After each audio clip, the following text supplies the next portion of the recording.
Why has no fast food company ever made a deal with an airline company? I don't see how reheated Wendy's is a better food option than what they already have. Sounds disgusting.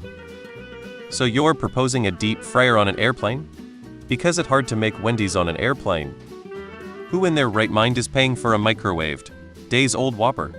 One thing to remember is your taste buds don't work the same at the low-pressure airplanes operate at. That's why for the longest time we had the meme where airplane food tasted bad. So any fast food place would have to do a bunch of RD to make food that didn't taste even worse on a plane.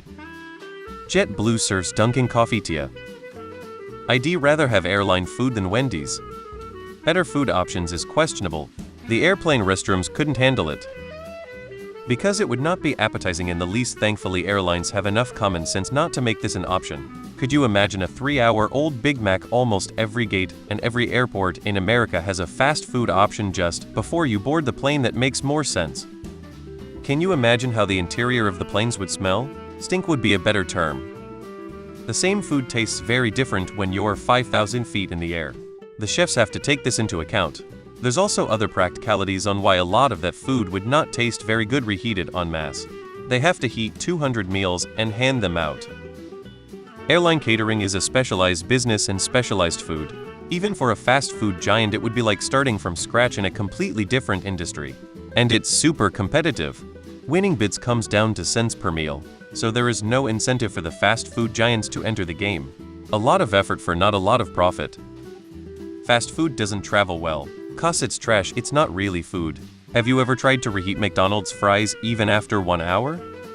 American, United, and Delta don't try to be fast food level airlines.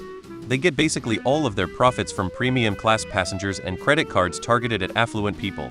So it would damage their brands to be tied into a fast food place. Spirit and Southwest? Sure. All those people saying you can't because of the hot plates and deep fryers, let me present. White Castle. The closest thing I can think is where from there is a 2-hour ferry you have to take, and they have multiple food areas. One is a local restaurant, but it is different than an airplane as it is a restaurant on a boat. You could have fast food places, but I think people would upset with that rather than a restaurant. United usually has a burger option. I don't think there is a lot of value in that engagement because many feel fast food isn't healthy, so people would rather have better options when flying. Good question. Airplane food will always suck, unfortunately. The high altitude actually changes the way we taste food and makes most food taste bland. This is why no restaurant chain wants to touch airlines.